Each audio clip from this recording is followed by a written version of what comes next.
Hi friends, good morning. ఎలా ఉన్నారు? బాగున్నారా? ఈ రోజు thumbnail లో చూసారు కదా, నేను రథసప్తమి పూజ ఎలా చేసుకున్నాను అనేది ఈ వీడియోలో మొత్తం కంప్లీట్ గా మీకైతే చూపిస్తాను. పూజ ఎలా చేశానో తెలుసుకోవాలనుకుంటే ఈ వీడియో మొత్తం స్కిప్ చేయకుండా చూడండి. ఎందుకు వీడియోలోకి అయితే వెళ్ళిపోదాం. నేను ముందు రోజు నైట్ ఇక్కడ ముగ్గు వేస్తున్నాను. ఎందుకంటే మార్నింగ్ లేచి అన్ని చేయాలంటే కుదరదు కదా, టైం చాలా తక్కువగా ఉంటుంది. నైట్ మొత్తం క్లీన్ చేసుకొని ముగ్గులు అవి పెడుతున్నాను. నేను ఇక్కడ సూర్య భగవానికి ఇష్టమైన రథం ముగ్గు అయితే వేస్తున్నాను. ఎప్పుడు వేసినా వేయకపోయినా రథసప్తమి రోజు కంపల్సరీగా రథం ముగ్గు అయితే వేసుకోవాలండి. రథం ముగ్గు వేసేటప్పుడు ఒకటి గుర్తు పెట్టుకోండి, డిఫరెంట్ రథం ముగ్గు అయితే ఉంటుంది. కానీ నేను ఇది ఈజీగా అయిపోతుందని పెడుతున్నాను. అలాగే ఏకచక్రధరం దేవం తం సూర్యం ప్రణమామ్యహం అని అంటారు. అందుకే రథం ముగ్గు వేసేటప్పుడు ఏకచక్రం అంటే ఒకటే చక్రం పెట్టాలి. మధ్యలో సూర్యుడు వేశానన్నమాట. అలాగే పసుపు కుంకుమ కూడా పెట్టుకున్నాను. రథం ముగ్గు ఎలా వచ్చిందో కామెంట్ చేయండి. మీలో చాలా మంది నా వీడియోస్ చూస్తున్నారే గానీ సబ్స్క్రైబ్ చేయట్లేదు. ప్లీజ్ సబ్స్క్రైబ్ చేసుకోండి. సబ్స్క్రైబ్ చేస్తేనే కదా నేను పెట్టే వీడియోస్ అనేవి మీ వరకు వస్తాయి. ఇక నైట్ కిచెన్ అంతా క్లీన్ చేసుకున్నాను. కిచెన్ అంతా నీట్ గా ఉంటే మార్నింగ్ అంత ప్రశాంతంగా అనిపిస్తుంది. అంటే మార్నింగ్ లేచి ఆడావిడిగా కిచెన్ క్లీన్ చేసేసరికి సరిపోతుంది టైం అంతా కూడా. ఇంకా కిచెన్ మొత్తం క్లీన్ చేసి వాటికి బొట్లు పెట్టి నాకు పడుకునేసరికి నైట్ 10 అలా అయిపోయింది. మాక్సిమం మన ఆడవాళ్ళందరికీ అలవాటు ఉండే ఉంటుంది, ఎందుకంటే డైలీ చేసే పని కదా ఇది. ఇంకా మార్నింగ్ రథసప్తమి కదా, ఇంకా మార్నింగ్ ఎర్లీ మార్నింగ్ లేచాను. 4 o'clock లేచిపోయాను అనమాట. ఎందుకంటే సూర్యోదయం అవ్వక ముందే స్నానం చేయాలని చెప్పి నేను లేచి ఒక్కొక్కరిని కూడా లేపి స్నానాలు చేయమన్నాను. అదేంటో మార్నింగ్ పూజలు వ్రతాలు ఉన్నా ఎక్కడికైనా వెళ్ళాలన్నా కూడా నాకు అస్సలు నిద్ర పట్టదు. మార్నింగ్ తెలివి వచ్చేస్తుంది. నాకే అలా అనిపిస్తుంది, అందరికి కూడా అలా ఉంటుందో ఏమో నాకు తెలియదు. సప్తమి వచ్చిందంటే చాలు రేక్కాయలు, జిల్లేడాకులు, చిక్కుడాకులు ఇవన్నీ కూడా అరేంజ్ చేసుకోవాలి. ఆ జిల్లేడాకును రేక్కాయను కూడా మనకి వీడియోలో చూపిస్తున్నట్టు తలపైన భుజాల పైన పెట్టుకొని సూర్య భగవాన్ తలుచుకుంటూ స్నానం చేయాలి. ఆరోగ్యానికి చాలా మంచిది. తర్వాత ఇంట్లో పూజ అది కంప్లీట్ చేసుకున్నాను అనమాట. ఇంకా బయట నేను ఇలా ముగ్గు వేస్తున్నాను. పాలు పొంగించడానికి ఆవు పేడతో అలికి వరిపిండితో ముగ్గు పెట్టుకొని పసుపు కుంకుమ వేసుకున్నాను. పూజా కార్యక్రమాలు ఏమేం చేసేటప్పుడు పద్మ ముగ్గు వేసుకోవాలి. ఇంకా తర్వాత పూజకు కావాల్సిన సామాన్లన్నీ కూడా సర్దుకుంటున్నాను. అలాగే సూర్య భగవానికి ఇష్టమైన ఎరుపు, అందుకని ఎరుపు ఒత్తులు అయితే తయారు చేస్తున్నాను. ఇంట్లో పూజ అంతా చేసుకునేసరికి నేను సూర్యోదయం అవ్వకముందే పూజ కంప్లీట్ చేసుకున్నాను. ఇంట్లో ఎవరు లేవక ముందు పూజ చేసుకుంటే చాలా ప్రశాంతంగా అనిపిస్తుంది. ఇలా అందరూ లేచి స్నానం చేశారు కానీ మా అబ్బాయి అయితే అసలు లేవలేదు. చాలా సేపటి నుంచి లేపుతూనే ఉన్నాను. చూడండి ఎలా పడుకున్నాడో. నైట్ టైం పడుకోడు అసలు. మార్నింగ్ ఎంత లేపినా కూడా లేవడు. ఇదే అలవాటు వాడికి. లేడీ అంటే అసలు లేవడు అనమాట. ఇంకా పాప అయితే లేచిపోయింది, త్వరగా రెడీ అయిపోయింది కూడా.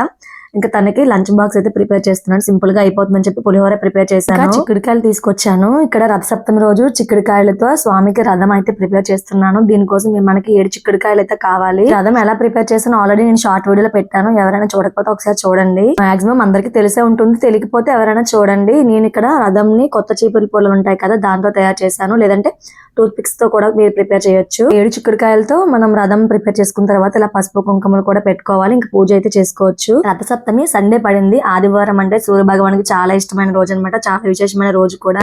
ఇక్కడ పాలు పొంగించడం కోసం పిడకల్ని అరేంజ్ చేస్తున్నాను. నేను ఈ పిడకల్ని ఒక 4 days 5 days ముందే పెట్టుకున్నాను అనమాట. చాలా బాగా ఎండితేనే కదా మనకి మంట అనేది బాగా కాలుతుంది. ఈ పిడకల్ని ఓన్లీ ఆవు పేడతోనే చేసుకోవాలి. పిడకలు ఈ విధంగా అరేంజ్ చేసుకొని ఇంకా ముట్టించేసిన తర్వాత నేను దానిపైన ముంత పెట్టి అందులో పాలు పోసాను. చాలా మంది చాలా విధాలుగా పాలు అయితే పొంగిస్తారు. కొంతమంది స్టవ్ పైన పెట్టుకుంటారు, కొంతమంది బొగ్గుల పైన పెట్టుకుంటారు. నేనైతే ఇప్పుడు ఇలాగే పొంగిస్తాను. అలా పొంగించినా పర్వాలేదు, కానీ దేనిపైన ఒక పిడకనైనా పెట్టి పొంగించుకుంటే మంచిది. తర్వాత ఇంకా బియ్యంలో నెయ్యి వేసి కలిపి పక్కన పెట్టుకున్నాను. ఇంకా అలాగే నాకు ఇక్కడ పాలు అయితే పొంగుతున్నాయి అనమాట. మాకు ఇక్కడ బాల్కన్ లో అరేంజ్ చేసుకున్నాము. ఎందుకంటే సూర్యుడు మాకు బాల్కన్ లో చాలా బాగా కనిపిస్తారనమాట. ఈ ఇయర్ అయితే పాలు చాలా అంటే చాలా బాగా పొంగాయి. తర్వాత నేను మా వారు బియ్యం అయితే వేసాము. పాప అయితే లేదు, పాపకి హాలిడే ఇవ్వలేదన్నమాట, తను వెళ్ళిపోయింది. ఇంకా బాబు నేను ముగ్గురమే ఉన్నాము, మా వారు కూడా. లాస్ట్ ఈ రథసప్తమి వీడియోకి చాలా మంచి రెస్పాన్స్ వచ్చిందనమాట. నాకు దగ్గర ఎక్కువ వ్యూస్ కూడా వచ్చాయి ఈ వీడియోకి. మంచిగా మా ప్రణీత్ అయితే అది ఉడికే వరకు తన దగ్గరే కూర్చున్నాడు అనమాట. వాడికి ఇష్టం అలాంటివన్నీ ప్రయోగాలు చేయడం అంటే. ఆ ప్లేస్ నుంచి కదలలేదు. ఇంకా అది ఉడికే వరకు దాన్ని చెరుకరతో అలా కలుపుతూనే ఉన్నాడు. ఇందులో గరిటె పెట్టకూడదండి, చెరుకర ఒకటే యూజ్ చేయాలి. అదంతా ఉడికిన తర్వాత దాన్ని దించేసిన తర్వాత మనకి ఇంకా ఆవు పిడకలు కాలి బూడిద అవుతాయి కదా, దాన్ని బొట్టు పెట్టుకోవాలి. ఇక్కడ వాటర్ ప్రిపేర్ చేస్తున్నాను. ఈ వాటర్ తో మనం సూర్య భగవానికి తర్పణం వదలాలి. ఇందులో కొంచెం పసుపు కుంకుమ అక్షంతలు అలాగే జవ్వాదు వేసుకోవాలి. మీకు వీలుంటే అందులో ఎరుపు పువ్వులు కూడా వేసుకుంటే మంచిది. ఆ రోజు తొందరగా వచ్చేస్తారు కదా సూర్య భగవానుడు. ఇంకా డాబా పైకి వెళ్లి స్వామికి తర్పణం అయితే ఒక్కొక్కరి వదిలాము. ఇలా చేయలేని వాళ్ళు ఆ రోజు జస్ట్ సూర్య నమస్కారం చేసుకున్నా మంచిదే. ఆ ఒక్క రోజే కాదండి, డైలీ కూడా మీరు సూర్య నమస్కారం చేసుకోవడం వల్ల చాలా అంటే చాలా మంచిది. తర్పణం వదలడం కోసం మీరు రాగి చెంబు లేదా రాగి గ్లాస్ మాత్రమే ఉపయోగించుకోవాలి. ఆరోగ్య ప్రదాత అయిన సూర్య భగవానికి ఎంత బాగా నమస్కరిస్తే అంత ఆరోగ్యం సిద్ధిస్తుంది. ఈ తర్పణం వదిలేటప్పుడు ఓం మిత్రాయ నమః, ఓం రవియే నమః, ఓం సూర్యాయ నమః, ఓం ఖగాయ నమః, ఓం పూష్ణవే నమః, హిరణ్య గర్భాయ నమః, ఓం మరీచయే నమః, ఓం ఆదిత్యనాయ నమః, ఓం సవిత్రే నమః, ఓం ఆర్కాయ నమః, ఓం భాస్కరాయ నమః.